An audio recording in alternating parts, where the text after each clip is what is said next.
Good evening, everybody. My name is Professor April DeMito, and I am going to be your professor for the next 12 weeks in Nursing 668, Women's Health, Therapeutics, and Management Across the Lifespan. I've taught this class many times in the past, but this time is going to be a little different because the course has been rewritten. The content is much more relevant to the work that you're going to be doing, so I think you're going to get a great deal out of it. Since this is the first time I'm teaching this course and the first time that you're taking this course, you're going to be getting a lot of communication from me. So it will definitely work to your benefit if you check your email and check the announcement page on a daily basis, because I don't want you to miss an important communication piece because you didn't look. And I communicate a lot. I have some students who are in classes that I've taught prior, and I think they'll attest to I do communicate a lot with students. This course is laid out very much like your other courses in Canvas. On the far right hand side, you'll see some areas like to-dos.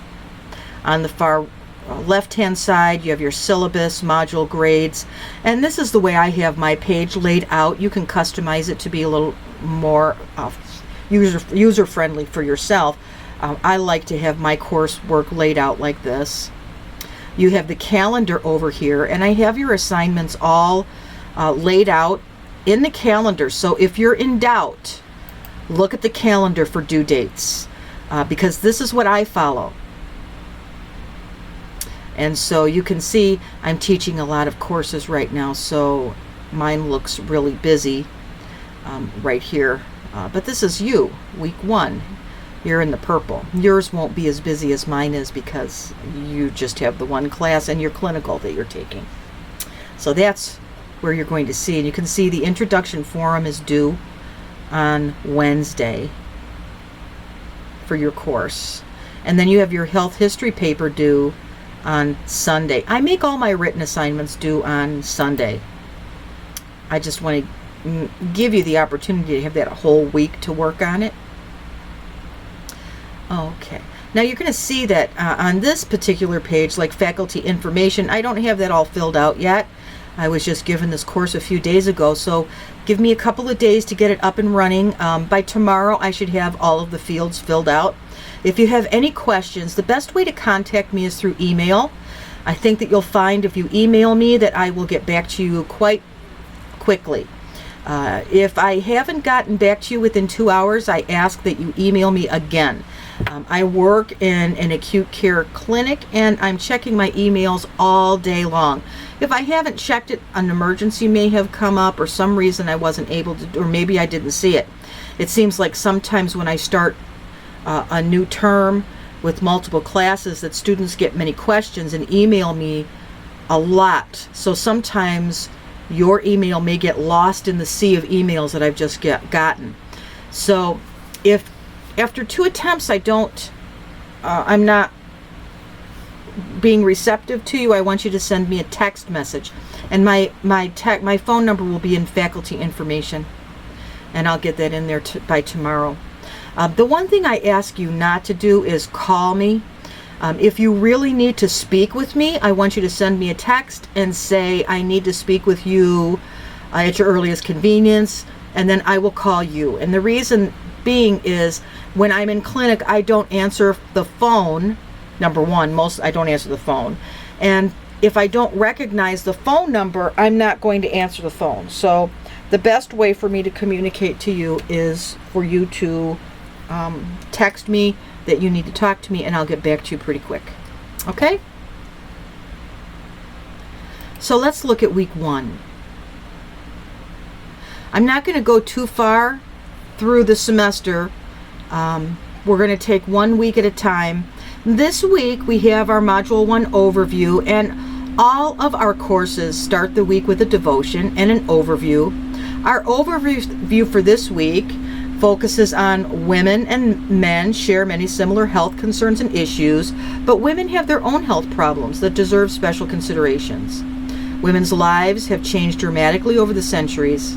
Historically, life was difficult for most women. Besides numerous dangers and diseases, women became wives and mothers when they were just emerging from their own childhood. Many women had a multitude of pregnancies which may or may not have been wanted, and in the past, childbirth itself was risky and frequently led to the death of the mother. Most women in the past did not live long enough to be concerned about menopause or old age. In the 1900s, a woman's lifespan was approximately 50 years old.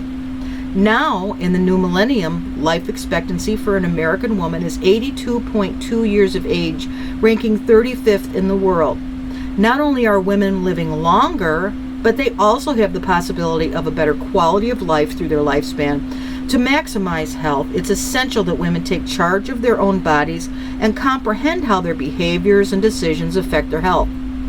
It's also helpful that men understand that they are supportive of the health concerns of women. Gynecology is the branch of medical science concerned with women's health issues. The word gynecology consists of gyneco, meaning women, and logic, meaning knowledge. Taken together, it is women knowledge. Most women receive the majority of their health care in primary care, and it's important that every woman have access to comprehensive health care from providers that are knowledgeable of the entire spectrum of women's health issues, not only of their reproductive health. So the objectives for this week's learning: develop his or her role as a mid-level provider. Oh my gosh, I just dislike that term. We are not mid-level providers.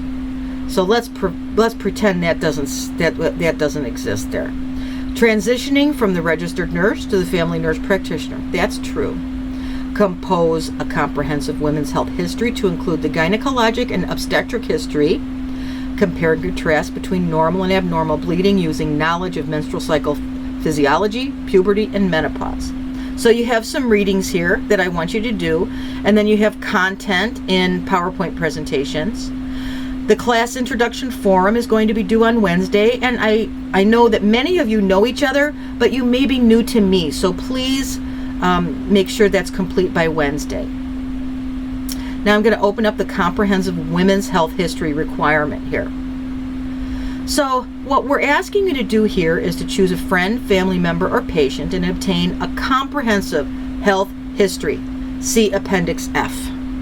And the rubric for women's health history. And it shows you all of these things that we have here. And the rubric is listed down here. Now I want to see here what this says.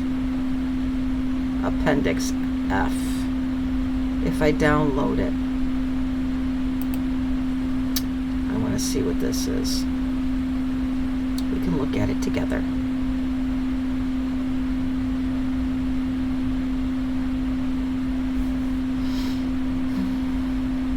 My computer is running super slow, obviously you can see that.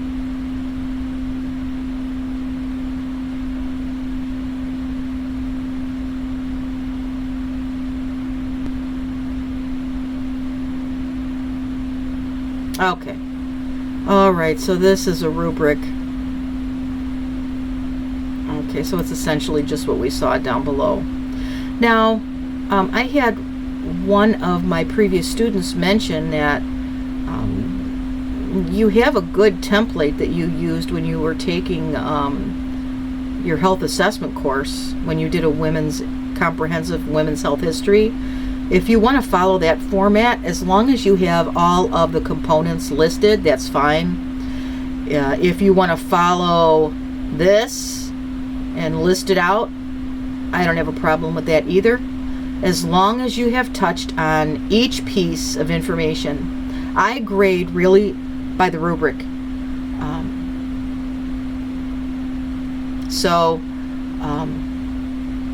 And the requirements of the assignment. So make sure that you have all of these key points listed in your assignment, and you're going to do just fine. All right? So we'll be spending the next 12 weeks together, and I look forward to going on this journey with you. And remember, reach out to me if you have any questions. I think you'll find that I'm rather approachable. My goal is to see that you learn everything that you need to so that you can function as a family nurse practitioner with the highest level of clinical competence once you graduate. So I look forward to working with you. Have a good evening.